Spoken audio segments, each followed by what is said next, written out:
আজকের সর্বশেষ সংবাদে আপনাদের সবাইকে স্বাগত। শুরুতেই সংবাদ শিরোনাম। শামীম ওসমান সহ ৯৯ জনের নামে মামলা। দলীয় নেতাকর্মীদের জরুরি নির্দেশনা দিল আওয়ামী লীগ। সাবেক রেলমন্ত্রী মুজিবুলের বিছানা জুড়ে টাকা আর টাকা। উপাচার্য যে ৪৮ ঘণ্টার আলটিমেটাম শিক্ষার্থীদের। যে মামলায় গ্রেপ্তার হলেন সাবেক মন্ত্রী ফরহাদ হোসেন। দল আর মার্কা দেখার সময় শেষ, এখন সময় যোগ্যতা দেখার। এবার বিস্তারিত। শামীম ওসমান সহ ৯৯ জনের নামে মামলা। বৈষম্যবিরোধী ছাত্র আন্দোলনে গুলিবিদ্ধ হয়ে নিহত মোহাম্মদ তুহিন হত্যাকাণ্ডে নারায়ণগঞ্জ ৪ আসনের সাবেক সংসদ সদস্য একেএম শামীম ওসমানকে প্রদান করে ৯৯ জনের বিরুদ্ধে মামলা হয়েছে।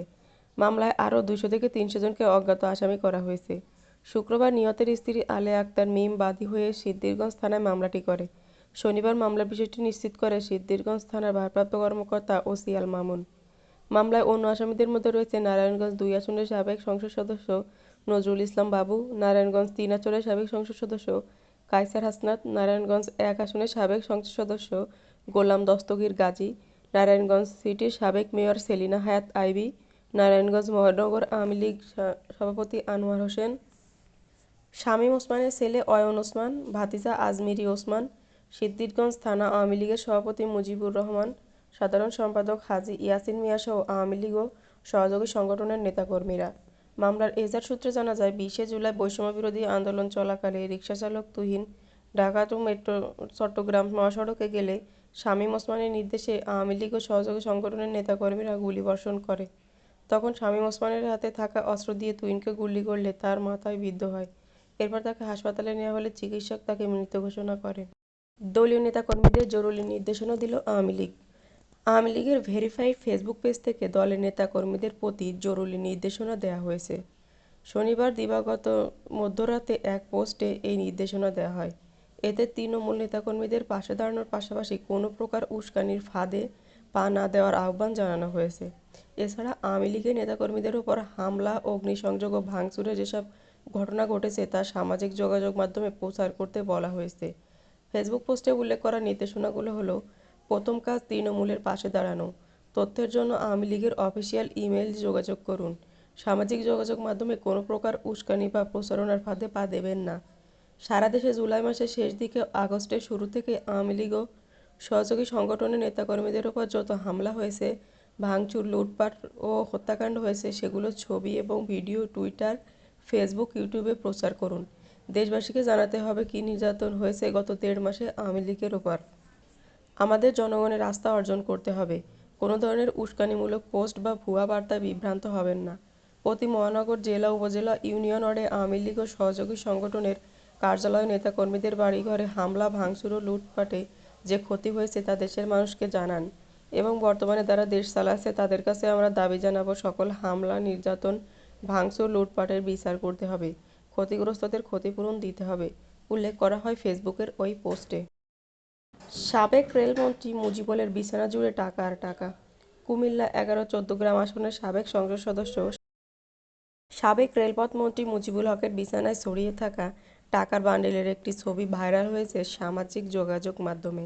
শুক্রবার বিকাল থেকে ফেসবুক, টুইটার ও টিকটক সহ বিভিন্ন সোশ্যাল প্ল্যাটফর্মে ছবিটি ছড়িয়ে পড়তে থাকে। তবে ভাইরাল ওই ছবিটি কবেকার সেটি জানা সম্ভব হয়নি। ছবিতে দেখা যায় বিছানায় বসে আছে মুজিবুল হকের ৩ শিশু সন্তান। সন্তানদের সামনে ৫০০ এবং ১,০০০ টাকার নোটের কয়েকটি বান্ডিল পড়ে আছে। মুজিবুল হক তার এক সন্তানকে কোলে নিচ্ছেন। এক শিশু একটি শপিং ব্যাগে থাকা টাকার বান্ডিল নিয়ে খেলা করছে। মুজিবুল হকের স্ত্রী হুনুপা আক্তার দাঁড়িয়ে সে দৃশ্য দেখছেন। ধারণা করা হচ্ছে সাবেক সংসদ সদস্য মুজিবুল হকের কোনো সন্তানের জন্মদিনের ছবি এটি। সন্তানের জন্মদিন উৎসবকে আরও আনন্দময় করতে কয়েক বান্ডিল টাকা ছড়িয়ে দেন বিছানায়। এ সময় মুজিবুল হকের খুব কাছের কেউ সেই ছবিটি তুলেছেন। গত ৫ই আগস্ট ছাত্র জনতার তীব্র আন্দোলনের মুখে শেখ হাসিনা পালিয়ে যাবার পর গা ঢাকা দেন চৌদ্দগ্রাম আসনের সাবেক সংসদ সদস্য ও সাবেক মন্ত্রী মুজিবুল হক। তার সেলফোনটি বন্ধ থাকায় এ বিষয়ে কোনো বক্তব্য নেওয়া সম্ভব হয়নি। সাবেক রেলপথ মন্ত্রী মুজিবুল হক চৌদ্দগ্রাম থেকে টানা ৩ বার সহ মোট ৪ বারের সংসদ সদস্য ছিলেন। ১৯৯৮ সাল থেকে ২০০১ সাল পর্যন্ত তিনি জাতীয় সংসদের হুইপ ছিলেন। ২০১৪ সালের ৬ জানুয়ারি থেকে ২০১৯ সাল পর্যন্ত সরকারের রেলপথ মন্ত্রী হিসেবে দায়িত্ব পালন করেন। মুজিবুল হক ৬৭ বছর বয়সে দীর্ঘ কুমার জীবনের ইতি টেনে ২০১৪ সালের ৩১ অক্টোবর হনুবা আক্তার রিক্তাকে বিয়ে করেন। তিনি 2016 সালের মে মাসে 69 বছর বয়সে প্রথম কন্যা সন্তানের বাবা হন। 2018 সালের 15 মে তার সন্তানের জন্ম হয়। বর্তমানে তিনি 3 সন্তানের জনক। উপাচার্য চেয়ে 48 ঘণ্টার আলটিমেটাম শিক্ষার্থীদের।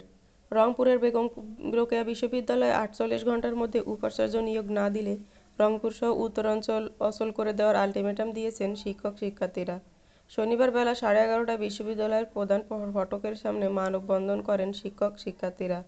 বিশ্ববিদ্যালয়ের বিভিন্ন বিভাগের 2 শতাধিক শিক্ষার্থী ও শিক্ষক মানববন্ধনে উপস্থিত ছিলেন। এ সময় শিক্ষক-শিক্ষার্থীরা এই আলটিমেটাম দেন। মানববন্ধনে বক্তৃতা করেন গণযোগাযোগ ও সাংবাদিকতা বিভাগের শিক্ষক ডক্টর নজরুল ইসলাম, ইংরেজি বিভাগের শিক্ষার্থী সাবরিনা ইয়াসমিন, বাংলা বিভাগের শিক্ষার্থী শামসুজ্জামান সুমন প্রমুখ। বক্তারা বলেন, আবু সাঈদ জীবন দেওয়ার পর পুরো দেশের আন্দোলন বেগবান হয়ে উঠল। সে আবু সাঈদের ক্যাম্পাসে কোনো বৈষম্য মানা হবে না। বেগম রোকেয়া বিশ্ববিদ্যালয় প্রায় 1 মাস থেকে উপাচার্য শূন্য। এতে বিশ্ববিদ্যালয়ে অচল অবস্থা বিরাজ করছে। সোমবারের মধ্যে রবি উপাচার্য নিয়োগ না দিলে রংপুরের মরান মোড়ে অবরোধের মাধ্যমে উত্তরাঞ্চল অচল করে দেওয়া হবে। প্রসঙ্গত, 5ই আগস্ট হাসিনা সরকারের পতনের পর একে একে বেগম রোকেয়া বিশ্ববিদ্যালয়ের উপাচার্য, কোষাধ্যক্ষ, প্রক্টর ও প্রভোস্টসহ গুরুত্বপূর্ণ পদে থাকা প্রায় 40 জন ব্যক্তি পদত্যাগ করে। ক্লাস পরীক্ষা বন্ধ থাকায় ক্যাম্পাসে অচল অবস্থা বিরাজ করছে। যে মামলায় গ্রেপ্তার হলেন সাবেক মন্ত্রী ফরহাদ হোসেন। সাবেক জনপ্রশাসন মন্ত্রী ফরহাদ হোসেনকে গ্রেপ্তার করেছে র্যাব। শনিবার রাতে রাজধানীর ইস্কাটন এলাকা থেকে তাকে গ্রেপ্তার করা হয়। র্যাবের আইন ও গণমাধ্যম শাখা থেকে পাঠানো এক বার্তায় জানানো হয়েছে, গত 5ই আগস্ট বৈষম্যবিরোধী ছাত্র আন্দোলন চলাকালীন ছাত্র জনতার ওপর গুলিবর্ষণ ও হত্যার ঘটনায় সাবেক জনপ্রশাসন মন্ত্রী ফরহাদ হোসেনকে রাজধানীর ইস্কাটন এলাকা থেকে গ্রেপ্তার করা হয়েছে। বিষয়টি নিশ্চিত করে আদাবর থানার ওসি মাহফুজ ইমতিয়াজ ভূঁইয়া বলেন, রাজধানীর আদাবর থানায় দায়ের করা হত্যা মামলায় সাবেক জনপ্রশাসন মন্ত্রী ফরহাদ হোসেনকে গ্রেপ্তার করা হয়েছে। শনিবার রাতে তাকে রাজধানীর ইস্কাটন থেকে গ্রেপ্তার করে র্যাব। পরে তাকে আদাবর থানায় স্থানান্তর করা হয়। ফরহাদ হোসেন মেহেরপুর 1 আসনের সংসদ সদস্য ছিলেন। সর্বশেষ বিতর্কিত নির্বাচনে আওয়ামী লীগ ক্ষমতায় এলে তাকে পূর্ণমন্ত্রীর দায়িত্ব দেওয়া হয়। তার আগের সরকারে তিনি জনপ্রশাসন মন্ত্রণালয়ের প্রতিমন্ত্রী হিসেবে দায়িত্ব পালন করেন। গত 5ই আগস্ট ছাত্র জনতার গণঅভ্যুত্থানে শেখ হাসিনা প্রধানমন্ত্রীর পদ থেকে ত্যাগ করে ভারতে পালিয়ে গেলে আওয়ামী লীগের বেশিরভাগ এমপি মন্ত্রীরা গা ঢাকা দেন। এর মধ্যে তাদের অনেককে গ্রেপ্তার করা হয়েছে, অনেককে আদালতের মাধ্যমে রিমান্ড ও কারাগারে পাঠানো হয়েছে। দল আর মার্কার সময় শেষ, এখন সময় যোগ্যতা দেখার।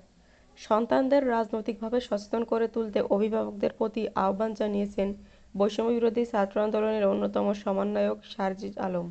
তিনি বলেছেন যে আপনাদের কথা শুনবে, আপনাদের নানা প্রশ্নের উত্তর দেওয়ার জন্য প্রস্তুত থাকবে, তাকেই আগামী সংসদে আপনার প্রতিনিধি হিসেবে নির্বাচন করবেন। একটা জিনিস মনে রাখবেন, দল আর মার্কা দেখার সময় শেষ, এখন সময় যোগ্যতা দেখার। শুক্রবার বিকেলে পঞ্চগড়ের মকবুল রহমান সরকারি কলেজ মাঠের বটতলায় বৈষম্যবিরোধী ছাত্র আন্দোলনে আয়োজিত মতবিনিময় সভায় সারজিদ আলম এসব কথা বলেন। 8ই সেপ্টেম্বর থেকে বৈষম্যবিরোধী ছাত্র আন্দোলনের কেন্দ্রীয় সমন্বয়কদের সঙ্গে জেলায় জেলায় মতবিনিময় সভা শুরু হয়েছে। গণঅভ্যুত্থানের প্রেরণায় শহীদ পরিবারের সঙ্গে সাক্ষাৎ এবং দুর্নীতি, চাঁদাবাজি ও সন্ত্রাসের বিরুদ্ধে ছাত্র নাগরিক মতবিনিময় সভা শিরোনামে পঞ্চগড়, জয়পুরহাট, লক্ষ্মীপুর, ময়মনসিংহে সভার আয়োজন করা হয়। অবশ্য স্থানীয় সমন্বয়কদের বিরোধিতার মুখে ময়মনসিংহের মতবিনিময় সভাটি হয়নি। পঞ্চগড়ের সভায় সারজিদ আলম বলেন, পঞ্চগড় সীমান্তবর্তী একটি জেলা। এই পঞ্চগড়ে ভাইয়েরা ভারতের সীমান্তে যাওয়ার আগেই বিএসএফের গুলি খেয়ে মরতে হয়। পঞ্চগড়ের মানুষ কি নিজের ভূমিতে থেকে গুলি খাওয়ার জন্য জন্মগ্রহণ করেছে? এর প্রতিটি গুলির বিচার ওই ফ্যাসিস্ট হাসিনার করতে হবে। আমরা পঞ্চগড়ের মানুষ স্পষ্ট ভাষায় বলতে চাই, ওই খুনি হাসিনা থেকে শুরু করে যারা এই বিচারগুলো করতে দেয়নি, যারা ভারতের সেবাদাস হিসেবে ছিল, তাদের বিচার করতে হবে। সারজিদ আলম হুঁশিয়ারি দিয়ে বলেন, আজকের পর থেকে এই পঞ্চগড় নিয়ে কোনো বৈষম্য হলে তাহলে বাংলাদেশ, ভারত, নেপাল, ভুটান, এই 4 দেশের যে কোনো সীমান্ত, এই 4 দেশের যে গলা, এই 4 দেশের যে নিঃশ্বাস, এই 4 দেশের যে হৃৎপিণ্ড, সেই হৃৎপিণ্ড তেঁতুলিয়া টু বাংলা বান্ধা আমরা চিরকাল বন্ধ করে দেব। মতবিনিময় সময় বৈষম্যবিরোধী ছাত্র আন্দোলনের কেন্দ্রীয় কমিটির সমন্বয়ক তারিকুল ইসলাম, রাকিব, রানা মাসুদ, আবু সাঈদ লিওন, মিশু আলী সুহাস, সমন্বয়কসহ 5 উপজেলার বিভিন্ন শিক্ষা প্রতিষ্ঠানের ছাত্রছাত্রী ও সাধারণ মানুষ উপস্থিত ছিলেন। এর আগে সকালে জেলা chamber of commerce and industry ভবনে শহীদ পরিবারের সদস্যদের সঙ্গে মতবিনিময় করেন কেন্দ্রীয় সমন্বয়কেরা। আপনি কোন জেলা থেকে আমাদের ব্রেকিং নিউজ দেখছেন কমেন্টে জানাবেন এবং সবার আগে সর্বশেষ সংবাদ পেতে আমাদের চ্যানেলটি সাবস্ক্রাইব করে আমাদের সাথেই থাকুন। পরবর্তী ব্রেকিং নিউজের জন্য আমন্ত্রণ রইল। ধন্যবাদ।